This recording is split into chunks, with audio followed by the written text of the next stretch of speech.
JavaScript में आज जो टॉपिक है हमारा उसका नाम है फंक्शंस। अब फंक्शंस जो होते हैं जावास्क्रिप्ट में क्या काम करते हैं और हम जावास्क्रिप्ट में फंक्शंस को क्यों यूज़ करते हैं इसके ऊपर बात करेंगे। अच्छा, पहली बात तो ये कि फंक्शंस का जो टॉपिक है ये भी फंडामेंटल टॉपिक है हमारा। जिस तरीके से आप लोगों ने एरेस और लूप पढ़ा था, इफ एल्स पढ़े, हम लोगों ने ऑपरेटर्स देखे, तो ये वो टॉपिक्स थे जो कि सिर्फ जावास्क्रिप्ट के साथ नहीं, आप और लैंग्वेजेस पढ़ेंगे, सी लैंग्वेज पढ़ोगे, आप PHP पढ़ोगे, आप C# पढ़ोगे, और भी लैंग्वेजेस पढ़ेंगे तो ये टॉपिक आपको वहाँ पे भी मिल जाएंगे। फ़र्क सिर्फ इतना होगा, सेंटेक्स का फ़र्क हो सकता है, लेकिन टॉपिक्स आपको अवेलेबल होंगे वहाँ पे भी। तो सेम फंक्शंस का भी हमारे पास टॉपिक जो है ये भी ऐसा टॉपिक है जो कि आपको वाइडली तौर पे नज़र आ रहा होता है, हर लैंग्वेज के अंदर यूज़ होता हुआ। तो सबसे पहले देखते हैं जावास्क्रिप्ट के अंदर जो बिल्ट इन फंक्शंस होते हैं या वो कैसे यूज़ कर रहे होते हैं, फिर हम अपने फंक्शंस बनाएंगे। लेकिन उसमें आने से पहले फंक्शंस के टाइप क्या है और फंक्शंस की डेफिनेशन क्या है उसको मैं यहाँ पे राइट डाउन कर देता हूँ। फिर ये कि उसको एक्सप्लेन कर देंगे फंक्शन कैसे काम कर रहा होता है, फंक्शन हम यूज़ क्यों करते हैं। यहाँ पे मेरे पास कुछ डेफिनेशंस लिखी हुई फंक्शंस के हवाले से कि फंक्शन क्या होता है, कैसे काम कर रहे होते हैं। तो सबसे पहले अगर हम बात करें फंक्शंस है क्या हमारे पास, तो जावास्क्रिप्ट का जो फंक्शन है वो एक ब्लॉक ऑफ कोड है, यानी कि कोई नई चीज़ नहीं है। एक ब्लॉक ऑफ कोड होता है आपका, हो सकता है कि आपकी इफ एल्स स्टेटमेंट हो या कोई आपकी एरे हो, कोई आपका वेरिएबल हो, ये कुछ भी हो सकता है। आपका ब्लॉक ऑफ कोड होता है जो कि बना हुआ क्यों होता है, इसका बनने का पर्पस होता है कि कोई स्पेसिफिक या कोई पर्टिकुलर टास्क आपका परफॉर्म करना, कोई स्पेसिफिक काम आपको करना है, तो उसके लिए बने बनाए फंक्शंस भी अवेलेबल होते हैं हमारे पास, या तो फिर आप फंक्शंस खुद से भी क्रिएट कर सकते हैं। तो यूजुअली दो टाइप के फंक्शन आपके पास अवेलेबल है, जिसको हम राइट डाउन कर लेता हूँ, आप चाहे तो नोट कर लीजिएगा इसको। सबसे पहले जो टाइप होती है हमारे पास वो होती है सिस्टम फंक्शंस के हवाले से, ठीक है। और जो सेकंड टाइप हमारे पास फंक्शन की अवेलेबल है वो है यूजर डिफाइंड फंक्शन। तो जो सिस्टम फंक्शन है हम पहले इसके ऊपर बात करेंगे कि कैसे यूज़ कर रहे होते हैं हम लोग। सिस्टम फंक्शन का मतलब वो जो कि बिल्ट इन होते हैं, पहले से बने हुए आ रहे होते हैं, हमें लैंग्वेज प्रोवाइड करती है। ये लैंग्वेज डिपेंडेंट होते हैं कि जावास्क्रिप्ट के पास अलग होंगे कुछ, और जो C# लैंग्वेज है उसके पास कुछ अपने फंक्शंस होंगे, PHP के पास कुछ अपने फंक्शंस होंगे, तो जो कि स्पेसिफिक क्या कर रहे होंगे, कोई पर्टिकुलर टास्क आपका परफॉर्म करके दे रहे होंगे। लेकिन जो यूजर डिफाइंड फंक्शंस होते हैं, यानी कि फंक्शंस को खुद से क्रिएट करना, स्क्रैच से बनाना, तो वो आप हर लैंग्वेज में बना सकते हो। जावास्क्रिप्ट में भी हम लोग बनाएंगे, अपने हिसाब से बनाएंगे। लेकिन पहले हम बात करेंगे सिस्टम फंक्शंस जावास्क्रिप्ट में हमारे पास कौन कौन से अवेलेबल है जो कि हम यूज़ कर रहे होते हैं। तो पहले हम बात करते हैं सिस्टम डिफाइंड फंक्शंस की, यानी कि जो बिल्ट इन फंक्शन हमें जावास्क्रिप्ट प्रोवाइड करता है वो कौन कौन से और हम उसको कैसे यूज़ कर रहे होते हैं। तो शुरू करेंगे हम डेट फंक्शन के हवाले से, कि अगर आपको जावास्क्रिप्ट के अंदर या अपनी वेबसाइट के अंदर कहीं पे भी डेट टाइम को प्रिंट करना है, तो डेट टाइम को प्रिंट करने के लिए एक बिल्ट इन फंक्शन अवेलेबल है। जावास्क्रिप्ट हमें दे रहा होता है ये फैसिलिटी कि हम डेट टाइम को इजीली प्रिंट कर सकते हैं। तो उस फंक्शन का नाम है डेट, इटसेल्फ फंक्शन का नाम डेट है। तो डेट के थ्रू हम जो है अपने डेट टाइम के फंक्शन को, डेट को इजीली गेट कर सकते हैं अपने कंप्यूटर की मदद से। तो हम करेंगे var d equal to new date, ठीक। अब यहाँ पे जो डेट लिखा हुआ है मैंने, ये मेरा एक फंक्शन है, ठीक है। डेट का फंक्शन जो करेगा क्या, मेरे पास ये मेरे कंप्यूटर से, मेरे PC से मेरी करंट डेट और टाइम को फेच करेगा और स्टोर कर देगा एक वेरिएबल में जिसका नाम क्या है, डी नाम से वेरिएबल है। अब कंटिन्यू करते हैं इसको प्रिंटिंग के हवाले से। तो प्रिंट करने के लिए हमारे पास जो कमांड है वो डॉक्यूमेंट डॉट राइट की कमांड है। लेकिन आज मैं डॉक्यूमेंट डॉट राइट को यूज़ नहीं करूँगा, ठीक है। आज मैं आपको एक और तरीका बताता हूँ कि आप जावास्क्रिप्ट के अंदर प्रिंटिंग के हमने 3 तरीके देखे हुए हैं। हम लोगों को पता है कि डॉक्यूमेंट डॉट राइट के थ्रू हम प्रिंट कर सकते हैं, हम कंसोल डॉट लॉग के थ्रू हम प्रिंट कर सकते हैं, बैक ब्राउजर के ऊपर, बैक के ऊपर, और लास्ट के अंदर हमने अलर्ट देखी थी, अलर्ट्स के ऊपर भी कुछ चीज़ हम डिस्प्ले करवा सकते हैं। फोर्थ वे हमारे पास अवेलेबल है जो कि सबसे बेस्ट तरीका होता है, वो ये होता है कि आप किसी भी HTML के एलिमेंट्स के अंदर आपके पास कोई हेडिंग हो, पैराग्राफ हो, मैं यहाँ पे यूज़ कर रहा हूँ HTML की हेडिंग, और इसको एक ID दे रहे हैं, किसी भी एलिमेंट को अपनी एक ID दे रहे हैं। मैं ID दे रहा हूँ फॉर सपोज डेमो। अब मैं यहाँ पे ये चाह रहा हूँ कि इस हेडिंग के अंदर, अभी आप देख सकते हैं हेडिंग मेरे पास एम्प्टी है, बिल्कुल H3 ओपन हुआ, H3 क्लोज हुआ, लेकिन इसमें डेटा कोई भी अवेलेबल नहीं है। हम चाह रहे हैं जावास्क्रिप्ट की हेल्प से इसके अंदर डेटा को फीड करना, डेटा को ऐड करना है यहाँ पे।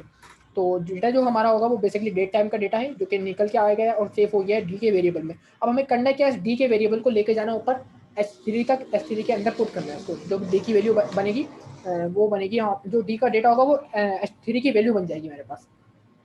तो इसके लिए फंक्शन है document dot gate element by ID, ठीक है। ये एक फंक्शन होता है जिसके थ्रू हम क्या कर सकते हैं, अपने डॉक्यूमेंट मतलब हमारा पूरा वेब पेज, इस वेब पेज के किसी भी एलिमेंट को उसकी ID की मदद से गेट कर सकते हैं। गेट मतलब पिक कर सकते हैं, सिलेक्ट कर सकते हैं, ठीक है। और आप ब्रैकेट्स के अंदर आके आप ID डिफाइन करेंगे, कौन सी ऐसी ID है जिसके थ्रू आप चीज़ों को पिक करना चाह रहे हैं। और ID क्या सेंसिटिव होगी, मतलब कि अगर आपने ऊपर ID हमने क्या दी थी, हमने ID दी थी डेमो, तो डेमो को अगर आपने स्मॉल में लिखा तो आप स्मॉल में ही नीचे कॉल करेंगे, अगर आपने कैपिटल में लिखा होता तो आप नीचे भी कैपिटल में ही कॉल करते हैं। तो मेरे पास स्मॉल में, तो डबल कोट्स में आके मैं डेमो।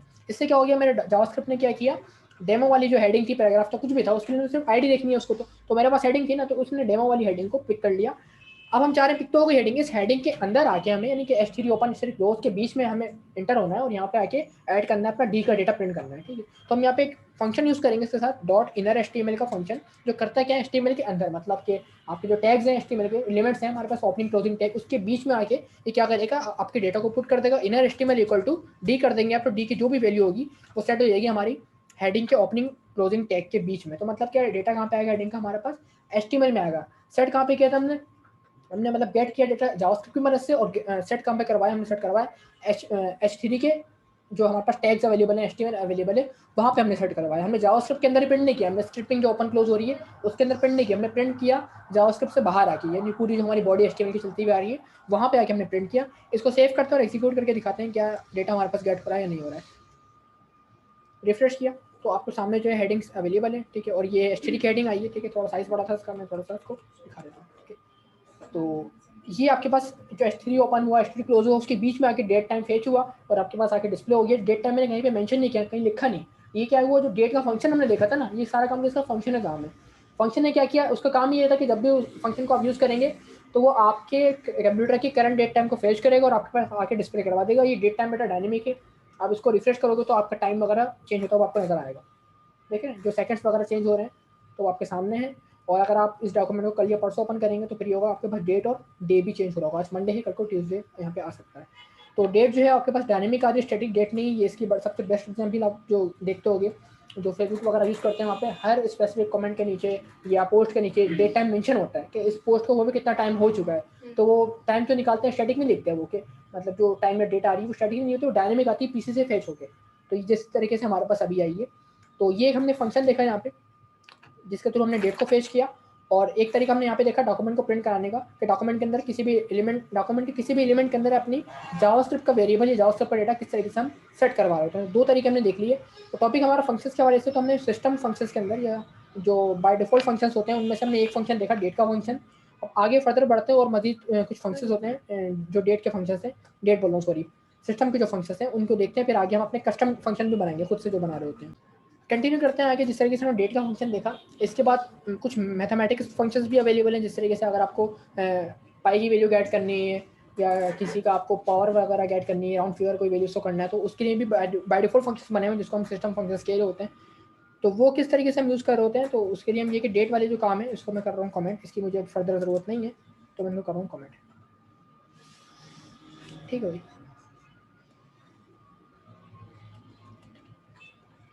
और यहाँ पे आने के बाद बेसिक एक मैं यहाँ पे कमांड यूज़ करूँगा कंसोल की, क्योंकि आप मैं आउटपुट चाह रहा हूँ कंसोल के ऊपर। आप चाहें तो वही गेट एलिमेंट बाय आईडी के थ्रू वहाँ पे भी आउटपुट गेट कर सकते हो, लेकिन मैं चलो कंसोल पे कर लेता हूँ। लेकिन जब एक आईडी लिखी हुई है तो उसी के थ्रू कर लेते हैं क्योंकि आपके पास ऑलरेडी आ ही रहा है ना डेटा। तो अब यहाँ पे आने के बाद डेमो को पिक करना है। डेमो के अंदर हमें लिखना है इक्वल टू, अब करना क्या आपको लिखना है मैथ डॉट, ठीक है।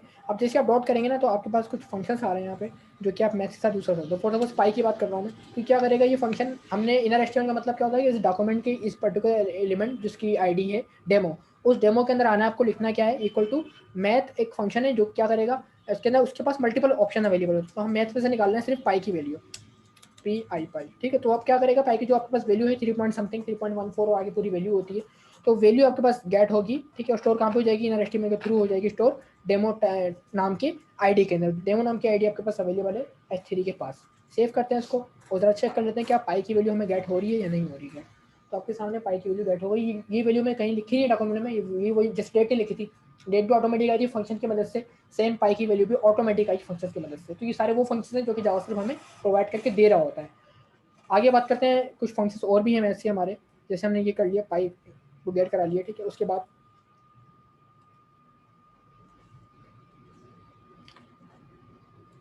मेरे पास फॉर सपोज एक वेरिएबल होता है x इक्वल टू 4.3, एक वेरिएबल है जिसकी वैल्यू है 4.3। और अगर हम यहाँ पे कहेंगे कि document dot gate element by ID demo के अंदर जाओ, वहाँ पे लिख दो x की वैल्यू को, तो x की वैल्यू आपके पास जो भी है 4.3 वो आपकी हेडिंग के अंदर प्रिंट हो जाएगी, ठीक है। ये चीज़ आपको समझ में आ रही होगी। लेकिन अगर हम चाहते हैं इसके ऊपर एक मैथ्स का फंक्शन अप्लाई करना, वो ये है राउंड करना, फिर अपनी जो वैल्यू है हमारी उसको राउंड करना, तो हम इसके लिए यूज़ करेंगे मैथ डॉट राउंड। और राउंड क्या करेगा, इसमें अपना वैल्यू पास कर देंगे, x पास कर दिया मैंने, ठीक है। और अभी क्या करें, एक्स की वैल्यू आपके पास जो है वो 4.3 वैल्यू है। अभी क्या करेगा, इसे राउंड फिगर कर देगा और इसकी एक स्पेसिफिक वैल्यू लेके आ जाएगा, जो पॉइंट्स डेसिमल्स आ रहे हैं उसको ये रिमूव कर देगा ऑटोमेटिक।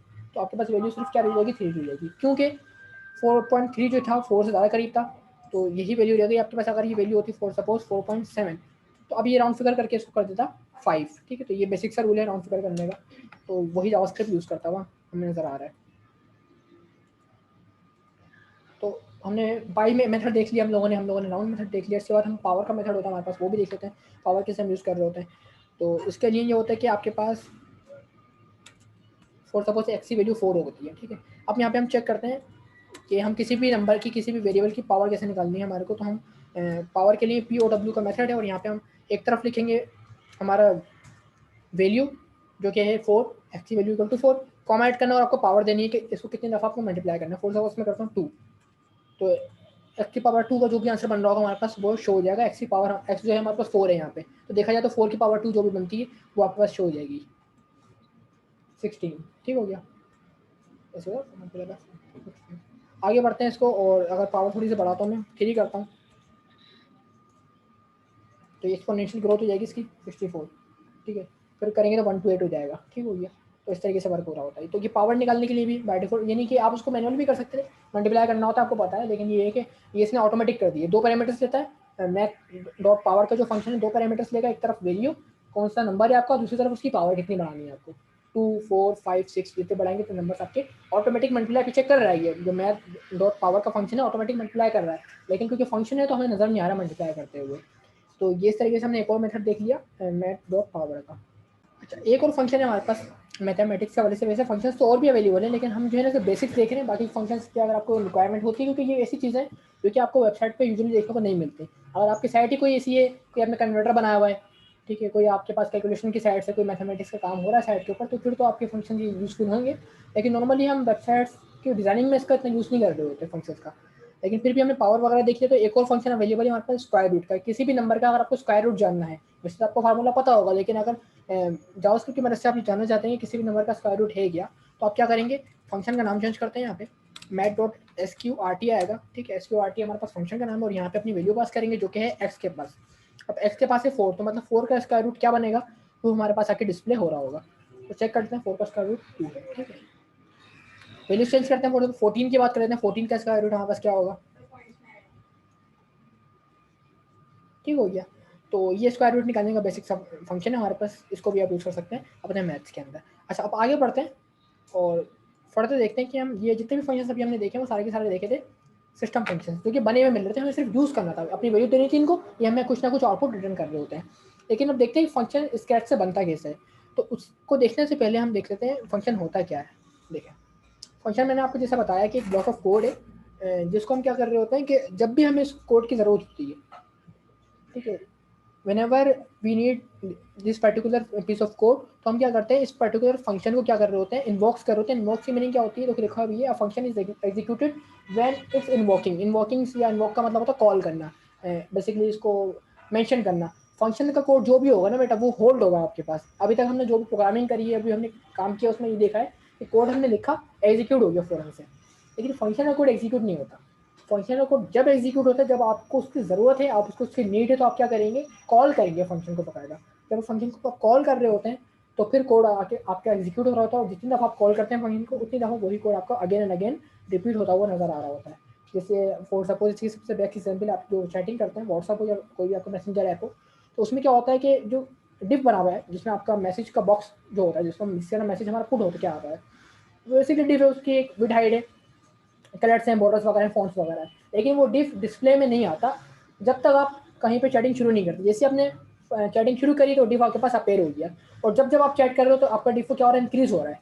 तो देखा जाए पूरा डिफ का जो ब्लॉक है फंक्शन में रखा हुआ है, बाय डिफॉल्ट फंक्शन का कोड क्या होता है, तो होता नहीं, तो चैट भी आपके पास चैट बॉक्स में नजर नहीं आ रहा। लेकिन जैसे आपने चैट करी तो मैकेनिज्म ने बेसिकली क्या हो गया, मैकेनिज्म चला हमारे पास, और फंक्शन कॉल हो गया, हिट हो गया फंक्शन। जैसे फंक्शन को हमने हिट किया तो कोड हमारे पास एग्जीक्यूट हुआ, आपके पास एक डिफ जनरेट हो गया, अगेन आपने चैट किया, अगेन हिट हुआ, अगेन वो डिफ का कोड जनरेट हो गया। तो ये एक एग्जाम्पल है हमारे पास फंक्शन को यूज़ हम कहाँ कर रहे होते हैं। वैसे इसका यूज़ तो बहुत ज़्यादा जगह पे हो रहा होता है, पूरी हमारी प्रोग्रामिंग के फंक्शन के ऊपर बेस करती है, जैसे मैंने शुरू में बताया आपको कि फंडामेंटल कॉन्सेप्ट में से एक कॉन्सेप्ट है फंक्शंस का। तो आगे भी इसको हम देखेंगे और लैंग्वेजेस के अंदर भी और जावास्क्रिप्ट के अंदर भी हम इसको यूज़ कर रहे होंगे आगे। लेकिन फिलहाल ये कि फंक्शन को जब भी आप यूज़ करेंगे तो उससे पहले कॉल करना पड़ेगा, अदरवाइज फंक्शन का कोड एग्जीक्यूट नहीं हो रहा होगा। अब ये करता हूँ, जो फलाना कोड लिखा हुआ है इस कोड को मैं रिमूव कर देता हूँ, इसकी मुझे फर्दर ज़रूरत नहीं है।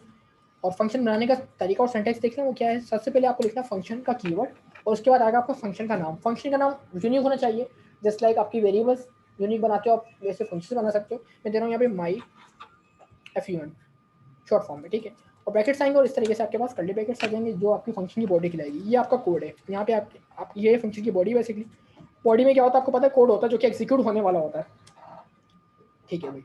अब यहाँ पे फॉर सपोज मैं बिल्कुल बेसिक से शुरू कर रहा हूँ। बेसिक ये कर रहा हूँ, यहाँ पे लिख रहा हूँ मैं कंसोल डॉट लॉग के ऊपर आके जस्ट बिल्कुल बेसिक से हेडिंग लिख रहा हूँ।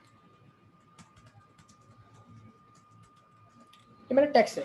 अब नॉर्मली अगर हम कंसोल डॉट लॉग की बात करें तो क्या होता है, जब भी हम कंसोल डॉट लॉग कर रहे होते हैं तो डेटा हमारे पास क्या होता है, डिस्प्ले हो जाता है। लेकिन क्योंकि अब ये डेटा मैंने लिखा फंक्शन के अंदर, तो डेटा बाय डिफॉल्ट डिस्प्ले नहीं होगा। ये हमारा वेट करेगा कि जब भी आपको मुझे बुलाना है, ये ज़रूरत है, तब मुझे कॉल करें, तब मैं जो है ना अपने अंदर का डेटा पूरी बॉडी को डिस्प्ले करवा दूंगा। चेक करते हैं कि डेटा मेरे पास आता हो, नज़र आ रहा है नहीं आ रहा।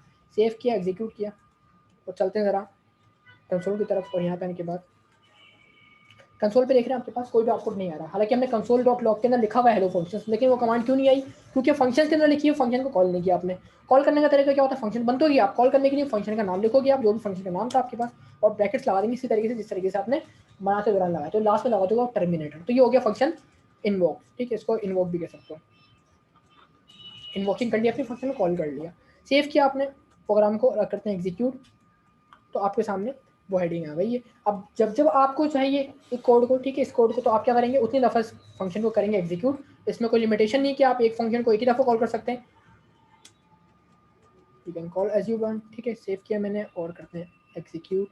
आपके पास same code multiple time repeat होता हुआ नजर आ रहा है। ये सिर्फ हेडिंग्स है ना आपके पास एक हेलो फंक्शन की। आपके पास कोई भी इफ की स्टेटमेंट हो, कुछ भी कमांड आपने लिखी हो, कोई प्रोग्राम बनाया हो, उस पूरे प्रोग्राम को फंक्शन में पुट कर दो, और जब भी प्रोग्राम की नीड हो कॉल करो फंक्शन को, फंक्शन आपके पास गेट हो जाएगा। तो और फिर इसे समझ में आई होगी। थोड़ा सा आगे बढ़ते हैं और ये देखते हैं कि फंक्शन की, जो हम फंक्शन बना रहे हैं, ठीक, इनकी टाइप्स कितनी होती हैं, यानी कि जो सिस्टम फंक्शंस होते हैं वो भी, और यूजर डिफाइंड फंक्शन जो होते हैं वो भी। बेस हमने कैटेगराइज कर लिया कि फंक्शंस की जनरल कैटेगरीज हैं कितनी, एक यूजर वाली है और एक सिस्टम हमें बना के देता है। अभी देखते हैं जब फंक्शन बनते हैं तो कितने टाइप के बन रहे होते हैं। तो वो दो टाइप्स के हैं, वो भी एक तो होता है हमारे पास पैरामीटराइज फंक्शन, और सेकंड जो होते हैं हमारे पास वो होते हैं नॉन पैरामीटराइज फंक्शन। फर्स्ट हमारे पास टाइप है पैरामीटराइज फंक्शन की।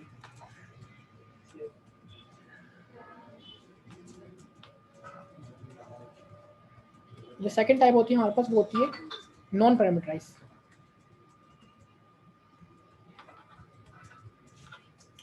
अब ये काफ़ी इंपॉर्टेंट कॉन्सेप्ट है, इसको थोड़ा समझिएगा।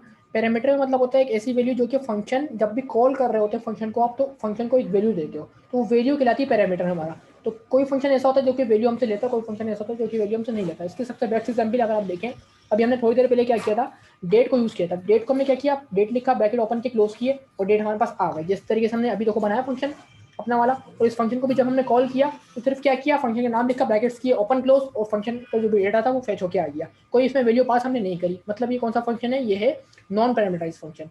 पैरामीटराइज फंक्शन वो ऐसा होता है जैसे कि आप लोगों ने अभी फंक्शन देखे, जो पाई का फंक्शन भी नॉन पैरामीटराइज था बेसिकली। जो दूसरे देखे हम लोगों ने यार, जो स्क्वायर रूट देखा हम लोगों ने, पावर देखा, ठीक है, राउंड वगैरह, इनको आप वैल्यू दे रहे हो तो वैल्यू के ऊपर काम कर रहे हैं, यानी कि जो फंक्शन आपकी वैल्यू लेते हैं उसके ऊपर फर्दर काम करते हैं, तो उसको हम कहते हैं पैरामीटराइज फंक्शन। पैरामीटर समझ लो जैसा वेरिएबल्स हमारे। तो अभी काम कैसे करेंगे, कैसे बनेंगे, तो उसके लिए मैं वाले कोड को कर रहा हूँ रिमूव, और एक नया फंक्शन बनाता हूँ जो कि हमसे पैरामीटर ले रहा होगा। तो फॉर सपोज मैंने बनाया एक और फंक्शन, इसका नाम होगा ऐड, ठीक है। ऐड के नाम से फंक्शन बना रहा हूँ मैं, और ये हमसे दो पैरामीटर लेगा। तो हम जो पैरामीटर लेगा ना, तो बेसिकली पैरामीटर जैसे आपके ना ये गेस्ट है, तो इन गेस्ट को स्टे करवाने के लिए, रिजर्व कराने के लिए ना कुछ वेरिएबल्स आप यहाँ पे डिफाइन करेंगे। फॉर सपोज डिफाइन कर दिया मैंने एक्स और वाई। ये एक्स वाई मेरे वेरिएबल्स हैं कि जब भी इस फंक्शन को हम कॉल करेंगे ऐड वाले फंक्शन को, तो हमने बोलेगा दो वैल्यू दो। वो दोनों वैल्यू कहाँ से हो जाएंगी, एक एक्स के पास से हो जाएगी और सेकंड वैल्यू से हो जाएगी वाई के पास। ये हमारे समझ लो रिजर्वेशन ब्लॉक है, यहाँ पे वैल्यूज आके स्टोर हो जाएंगी। आगे फर्दर इसके ऊपर हम बात भी कर सकते हैं कि वेरिएबल्स के अंदर वैल्यू आ गई तो आप क्या करते हैं, एक वेरिएबल बनाते हैं रिजल्ट का, equal to x plus y कर दिया मैंने।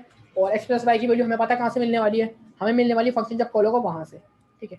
तो हम यहाँ पे ये करते हैं, प्रिंटिंग भी कराता हूँ हाथ के हाथ, कंसोल डॉट लॉग पे आके, और यहाँ पे आके फंक्शन को प्रिंट कराता हूँ, फॉर सपोज रिजल्ट, ठीक हो गया, रिटर्न नहीं result.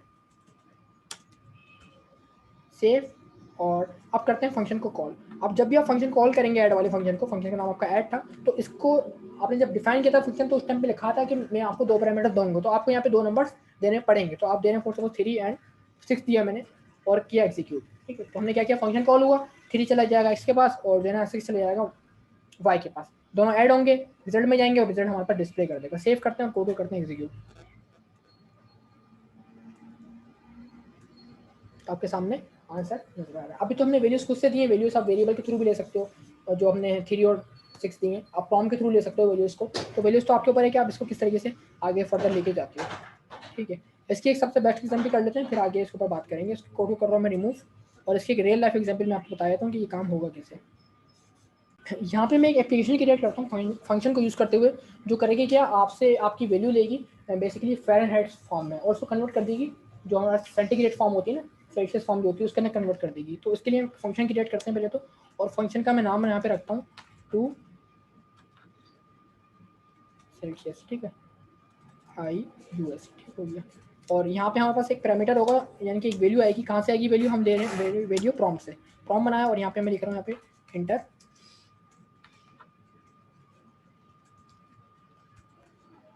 Fahrenheit value, Fahrenheit value दें इसको, और ये क्या करेगा, एक वेरिएबल लेते हैं हम एफ का, उसमें कर देगा स्टोर। ठीक है, फ़ारेनहाइट की जो भी वैल्यू आएगी एफ के पास चली जाएगी, और फंक्शन जब बन रहा है तो यहाँ पे एफ को पास कर देंगे हम। ठीक हो गई, अब आ गई फंक्शन के पास वैल्यू एफ की। अब आगे क्या करते हैं,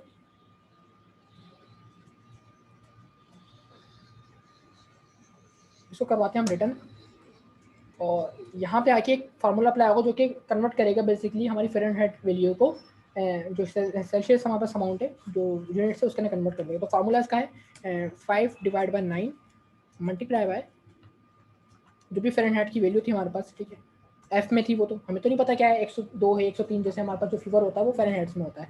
ठीक है, और उसको माइनस कर देंगे हम 32 के साथ। ठीक है, फार्मूला है हमारे पास, और लास्ट में आके हम यहाँ पे इसको प्रिंट भी कर देते हैं।